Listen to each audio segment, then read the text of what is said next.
کہ تقدیر کیا ہے؟ اگر سب کچھ پہلے سے ہی لکھا لکھایا ہے تو ہم اپنے اعمال کے ذمہ دار کس طرح ہوئے؟ پھر اعمال کی جزا و سزا کیسی؟ پھر جنت و دوزخ کے کیا معنی؟ وضاحت فرمائیں۔ بھئی سچی بات یہ ہے کہ اس سوال نے ایک عرصے تک مجھے بھی ستائے رکھا، اور میں سوچتا رہا کہ اگر واقعی اللہ تعالیٰ نے پہلے سے ہی سب کچھ لکھ دیا ہے کہ میں اتنے بج کر اتنے منٹ میں بیٹھ کے یہاں پہ ایک لیکچر دوں گا، یہ تقریر کروں گا، اتنے بج کر اتنے منٹ پہ نماز پڑھوں گا، اتنے بج کے اتنے منٹ پہ فلاں کو گالی دوں گا، فلاں کو تھپڑ ماروں گا، یہ پہلے سے ایک میرا شیڈول مرتب ہے اللہ کے یہاں، لکھا لکھایا پروگرام چھپا چھپایا موجود ہے، میرے کیا قصور؟ تو لکھنے والے کا قصور ہے؟ بات تو خطرناک ہے نا۔ تقدیر کیا ہے؟ عربی میں اس کے لیے ایک لفظ لکھا جاتا ہے دینی کتابوں میں، علم اللہ السابق، اللہ کا علم جو پہلے سے اسے حاصل ہے۔ اللہ کو معلوم ہے کہ آج میں اتنے بج کر اتنے منٹ پہ اپنی مرضی سے، اپنے ارادے سے، اپنی آزادی فکر اور آزادی عمل پہ، عمل سے کام لیتے ہوئے یہ کام کروں گا۔ اب بھائی کام تو میں اپنی مرضی سے کر رہا ہوں، اپنی آزادی سے، اپنے ارادے سے کر رہا ہوں، لیکن اتنی سی بات تو مانو کہ اللہ تعالیٰ علام الغیوب ہے، علیم بذات الصدور ہے۔ مجھے اپنے بارے میں پتہ نہیں ہے کہ کل 10:10 پہ میں کیا کروں گا، اس کو پتہ ہے۔ مجھے اپنے بارے میں پتہ نہیں ہے کہ میں 10 سال کے بعد کہاں ہوں گا، کیا کر رہا ہوں گا، فلاں بج کے فلاں منٹ، اس کو پتہ ہے۔ اس کو میرے آزادانہ، خود مختارانہ، فری ول کے ساتھ کیے ہوئے اعمال کا پتہ ہے کہ میں اپنی مرضی سے، اپنے فری ول کے ساتھ، اپنے ارادے سے اتنے بج کر اتنے منٹ پہ کیا کروں گا۔ یہ اس نے اپنے ہاں لکھ رکھا ہے، اس لیے کہ اس کو پوری کائنات کا نظام چلانا ہے۔ اس کا علم جو ہے وہ صحیح ہے، لیکن اس کا علم میرے ارادے سے نہیں ٹکراتا ہے۔ یہ بات میں ایک مثال سے سمجھاؤں گا۔ میرے ساتھ ایک واقعہ پیش ہو گیا، اس دن مجھے تقدیر سمجھ میں آ گئی کہ ہوتی کیا ہے۔ 1971 کی بات ہے کہ یہاں اکاؤنٹنٹ جنرل آفس میں ڈپٹی اکاؤنٹنٹ جنرل تھا۔ اس زمانے میں ایک مشہور نجومی تھا شیخ صادق، یہاں قلعہ گزر سنگھ میں رہتا تھا۔ وہ پتہ نہیں بیچارہ زندہ ہے یا فوت ہو گیا۔ انہوں نے دروازہ کھولا، میرے کمرے میں آ گیا۔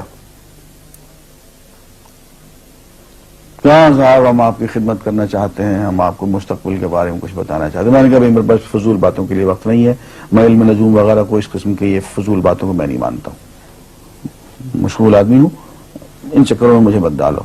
انہوں نے کہا سر مجھے صرف 1 منٹ تو آپ دے دیں۔ میں نے کہا ہاں 1 منٹ دیتا ہوں۔ اس نے ایک بہت بڑا کاغذ میرے سامنے لکھا جس پہ 40 خانے بنے ہوئے تھے، 40 چیزوں کے نام لکھے ہوئے تھے،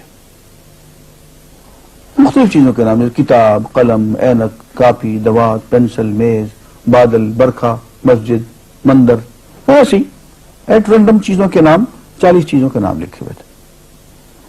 انہوں نے کہا صاحب آپ ان میں سے کسی ایک چیز پہ انگلی رکھ دیں یا اس کا نام آپ اس کاغذ پہ لکھ دیں۔ اور مجھے یہ کہتے کہتے اس نے ایک پیس آف پیپر میری میز سے اٹھایا اور اس پہ کچھ لکھا اور اس کو یوں الٹا کے رکھ دیا۔ میں نے کہا تم نے یہ کیا کیا؟ کہنے لگے جی میں نے وہ چیز لکھ دی ہے، وہ نام جو ابھی آپ لکھیں گے۔ تو اب میں پریشان ہو گیا۔ تماشا کی بات ہے نا کہ جو چیز میں سوچ سوچ کے اپنے ارادے سے، اپنی مرضی سے ابھی لکھوں گا، اس نے پہلے جو لکھ کے وہاں رکھ چھوڑ دیے میرے سامنے۔ اب میں سوچ میں پڑ گیا کہ یار وہ چیز لکھوں جو اس نے نہ لکھی ہو، کبھی میں اس کا ارادہ کروں، کبھی اس کا ارادہ کروں، تنگ آ کے آخر میں نے کسی ایک چیز کو لکھ دیا، میری یہ ہے۔ اس نے جب وہ الٹایا تو وہ وہی چیز نکلی۔ اب پتہ نہیں یہ کیا چکر تھا اس کا، خدا ہی جانے۔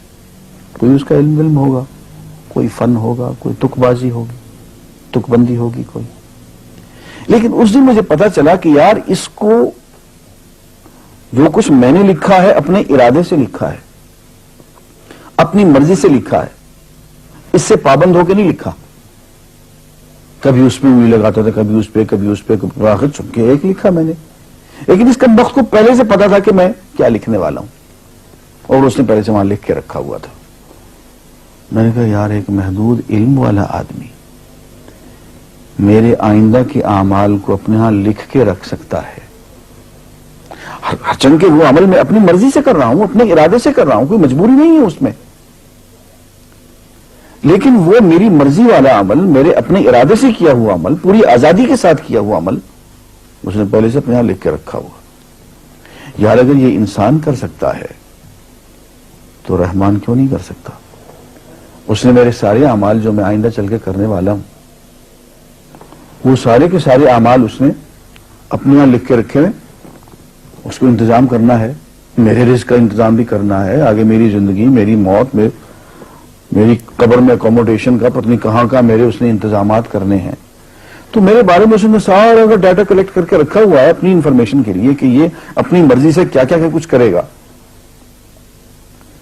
تو اس کے لکھے ہوئے ہونے سے میری مرضی ختم نہیں ہوتی, میری ذمہ داری ختم نہیں ہوتی, میرا ارادہ, میری فری ول ختم نہیں ہوتی. یہی وجہ ہے کہ ہم جو اعمال کرتے ہیں اس میں سے اللہ تعالیٰ اس کی کچھ ذمہ داری ہم پہ ضرور ہوتی ہے. کچھ کام اللہ تعالیٰ کا ایک نظام ہے, اس میں شاید ہماری ذمہ داری نہ ہو, وہاں جبر ہو. لیکن کچھ اعمال ایسے ہیں جن میں خالصتاً ہمیں آزادی حاصل ہے, ہمیں اختیار حاصل ہے, ہم ان کے ذمہ دار ہیں, ہمیں ان پہ جزا ملے گی, ہمیں ان پہ سزا ملے گی, اللہ تعالیٰ بچائے. اور جزا ملے گی تو جنت ہوگی, سزا ملے گی تو دوزخ ہوگی. لیکن آزادی عمل اور ارادہ ضرور ہے. یہ الگ بات ہے کہ اللہ تعالیٰ کو پہلے سے ہی معلوم ہے کہ ہم اپنے ارادے سے اور اپنی آزادی اور اپنی مرضی سے ہم آج اور کل اور پرسوں اور سال بھر کے بعد اور 10-20 سال کے بعد ہم کیا کیا کریں گے, اس کے ہاں لکھا ہوا ہے. وَعِندَهُ عِلْمُ الْكِتَابِ, اس کے ہاں وہ سب کچھ لکھا ہوا ہے. لیکن ہم جو کرتے ہیں اپنے ارادے سے کرتے ہیں اور اس کے ذمہ دار ہیں. وآخر دعوانا الحمدللہ رب العالمین.